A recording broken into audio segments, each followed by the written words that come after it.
Telugu digital media network లో political కేటగిరీలో number 1 కేవలం 72 గంటల్లో 1,50,00,000 వ్యూస్ పైగా పాపులర్ టీవీ నెట్వర్క్. ఫరూక్ గారు మనం చూస్తే గత ఎన్నికల్లో ఒకప్పుడు టీడీపీకి కంచుకోవటగా కర్నూలు ఉన్న పరిస్థితి. గత ఎన్నికల్లో 2019 ఎన్నికల్లో కర్నూలులో వైఎస్ఆర్సీపీ స్వీప్ చేసిన పరిస్థితి. ఎందుకు ఇటువంటి పరిస్థితి ఎదురైంది? 2019కి 2014కు డిఫరెన్సెస్ వచ్చినాయి. ఆయన ఒక్కసారి అని చెప్పి తిరగడం జరిగింది బాగా. డోర్ టు డోర్ క్యాన్వాస్ చేశారు. తర్వాత కమ్యూనిటీ కూడా వన్ సైడ్ అయిపోయింది. మేజర్ కమ్యూనిటీ మీకు తెలుసు ఇక్కడ. వాళ్ళలో విలేజ్ గ్రూప్ కానీ టౌన్ గ్రూప్ కానీ కొంతవరకు ఉంది వాళ్ళ దగ్గర. ఆర్థికంగా కూడా బాగుంది. అదేగాక జగన్ గారు ఒక్కసారి అని చెప్పి ప్రజలు పోయి అబద్ధాలు ఎక్కువ చెప్పి ప్రజలకు వాగ్దానాలు చేయడం జరిగింది. సరే ఆ వాగ్దానం వల్ల ఒకసారి చూద్దాం. రాజశేఖర్ చనిపోయిన తర్వాత కాంగ్రెస్ ప్రభుత్వం వచ్చింది, కానీ మళ్ళీ తెలుగుదేశం ప్రభుత్వం వచ్చింది.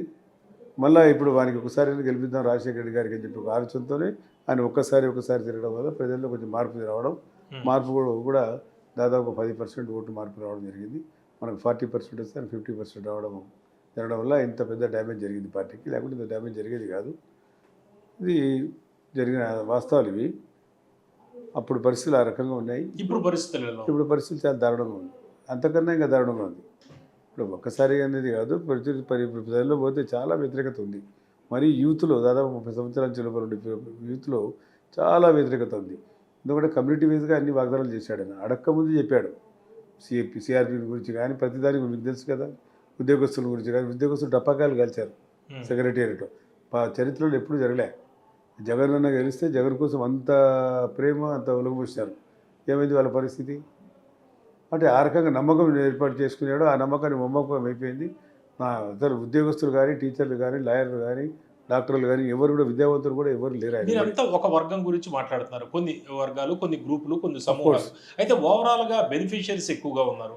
అంటే విలేజ్ లెవెల్లో కావచ్చు, లేకపోతే ఇంకా పూర్ ఆఫ్ ది పూరెస్ట్, వీళ్ళ పరిస్థితులు దారుణంగా ఉన్నాయి. అవన్నీ కూడా మెరుగుపడ్డాయి అనేది కదా వాళ్ళు చెప్తారు. లేదు, మెరుగుపడడం అనేది జరగలేదండి. ఎంప్లాయ్మెంట్ ఏం పెరగలే.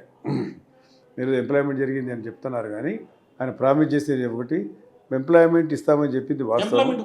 ఎంప్లాయ్మెంట్ కాదు, బెనిఫిషియర్సే. వాళ్ళకి ఎంప్లాయ్కి అడిగాలి కదా, వాళ్ళకు ఏదైనా లబ్ధి ఇవ్వాలి కదా. పేదరికంలో మగ్గే వాళ్ళకు ఆయన అవకాశం కలిగిస్తారు, మీకు అందరికీ నేను ఆదుకుంటానని చెప్పడం జరిగింది. ఎక్కడ ఆదుకున్నాడు చెప్పండి మీరు? అది ఒక అమ్మఒడి తప్ప నుంచి వేరేది ఎక్కడ కూడా సక్సెస్ కాలేదండి. అమ్మఒడి మాత్రం ఆయన ప్రజలకు వేయడం జరుగుతూ ఉంది.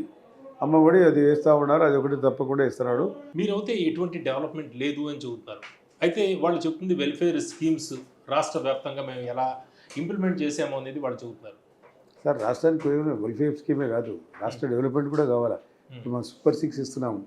సూపర్ 6 కాదు, ముఖ్యమంత్రి చంద్రబాబు నాయుడు గారు ఏమన్నారు, ఇప్పుడు సూపర్ 6 కాదు డెవలప్మెంట్ కూడా కావాలన్నారు.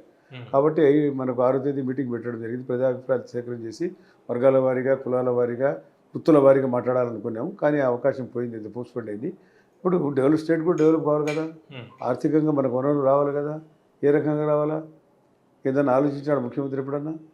ఇప్పుడు మీరు చెప్పారు హైదరాబాద్లో ఇందాక మీరు ఉన్నారు, నేను ముస్లిమ్స్ ఉండే, ఎవరెవరికి అలాట్మెంట్ చేసాం ఏం కదా అని అన్నీ నేనే చేశావు. మాదాపూర్కి చెప్పారు.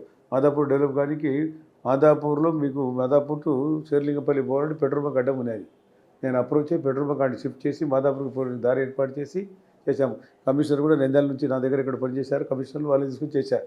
మాదాపూర్ కానీ, శేర్లింగపల్లి కానీ, కూకట్పల్లి కానీ, ఎల్బీ నగర్ కానీ ఎవరైతే ఇక్కడ పనిచేశారో వాళ్ళు తీసుకొచ్చి ఆ రకంగా డెవలప్ చేశాం.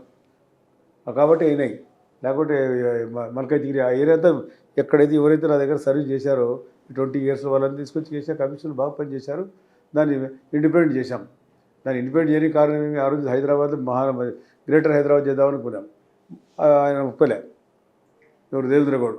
గ్రేటర్ హైదరాబాద్ సిటీ ఉండేది, నేను ఒప్పుకున్నాను. ఆయన మాకు ఇండిపెండెంట్గా మాకు రంగారెడ్డి జిల్లా అంతా మీరు ఇంటర్ఫేర్ కాకుండా మీకు ఎలక్షన్ జరపడతారన్నాడు. అప్పుడు 7 మున్సిపాలిటీలో ఎలక్షన్ జరిపారు. కొత్తగా ఏదో ఎల్బీ నగర్లో పక్కన ఏదో మున్సిపాలిటీ వచ్చిందమ్మా, వెరీ స్మాల్ మున్సిపాలిటీ, దాన్ని కూడా మున్సిపాలిటీ చేసి ఎలక్షన్ జరిపాం. అవుట్ ఆఫ్ 9 మున్సిపాలిటీ 7 మున్సిపాలిటీ తెలుగుదేశానికి వచ్చినాయి, ఒకటి బీజేపీ పోయింది.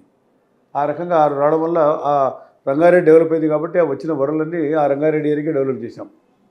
ఇప్పుడు మెగా సిటీ కలిపితే అంజమన్నారు దేవేంద్ర గారు మొత్తం పోతే హైదరాబాద్ సిటీ కలిపోతుంది, మా నోట్లో బట్టి పడుతుంది, మాకేమి రాదు. కాబట్టి మాకు ఇండిపెండెంట్గా ఎలక్షన్ జరపండి ఫరూక్ గారు, మేము కావాలంటే చంద్రబాబు నాయుడు చెప్తారంటే మళ్ళీ ఇద్దరు కలిసిపోయినాం అని నేను అనౌన్స్మెంట్ చేయాల్సింది. అప్పుడు పోయి చంద్రబాబు గారితో చెప్తే వాళ్ళు ఎప్పుడు సరే చంద్రబాబు చెప్పారు ఏమంటే ఈ పరిస్థితి రంగారెడ్డి జిల్లాకు మాకు సపరేట్ ఎలక్షన్ చేయండి సార్, మరి రాజేంద్రనగర్ కాడ నుంచి మాకు సపరేట్గా ఎలక్షన్ కావాలా, మాకు హైదరాబాద్ మెర్జ్ చేస్తే మాకు రూపాయి రాదు, డెవలప్మెంట్ అంతా మాకు జరుగుతోంది.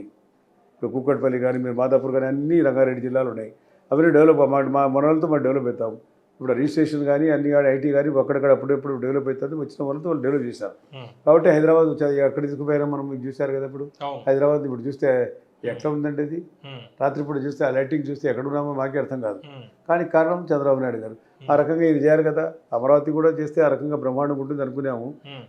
ప్రధానమంత్రి గారు చూస్తే శంకుస్థాపన వేసి ఆయన ఏం పట్టించుకోకపోయా, మళ్ళీ ఈ ముఖ్యమంత్రి వచ్చిన తర్వాత అదేమి చేయకపోయా, ఏమి చేయకపోయా. ఓకే, ఫరూక్ గారు మీరు రాష్ట్ర వ్యాప్తంగా టాప్ లీడర్లలో పేర్లు చెప్పమంటే మీ పేరు కూడా ప్రధానంగా వస్తుంది. ముఖ్యంగా మైనారిటీ లీడర్లో మీరు టాప్ వరుసలో కూడా ఉంటారు. అటువంటి మీరు ఈ నంద్యాల టిక్కెట్ కోసం లాస్ట్ మినిట్ దాకా ఫరూక్కి వస్తుందా లేకపోతే బ్రహ్మానందరెడ్డికి వస్తుందా, ఇటువంటి అనుమానం ఒక మీమాంస, మీరు కూడా లాస్ట్ మినిట్ దాకా టిక్కెట్ కోసం ప్రయత్నించాల్సిన పరిస్థితి ఎందుకు ఎదురైంది? లేదండి, నేను ప్రయత్నించలేదు. చంద్రబాబు గారు నన్ను పిలిచి 2 సంవత్సరాల క్రితం చెప్పడం జరిగింది. అచ్చెన్నాయుడు ప్రెసిడెంట్ అయిన తర్వాత ఆయనకు మేమంతా అభివాదం చెప్పడానికి పోయినాం. సార్ మీ పేరు అన్న మీరే ఉండాలా వచ్చే ఎలక్షన్లో మైనార్టీస్లో అన్నారు. ఎందుకు లేవా వెలిసి ఉండే 4 ఏళ్ళు నాకు ఎందుకు చెప్పారు. నో సార్ ఏమో మీ పేరు చెప్పారు, పొరపాటు చేశాం, ఫరూక్ గారికి టికెట్ ఇవ్వాలని చెప్పాను.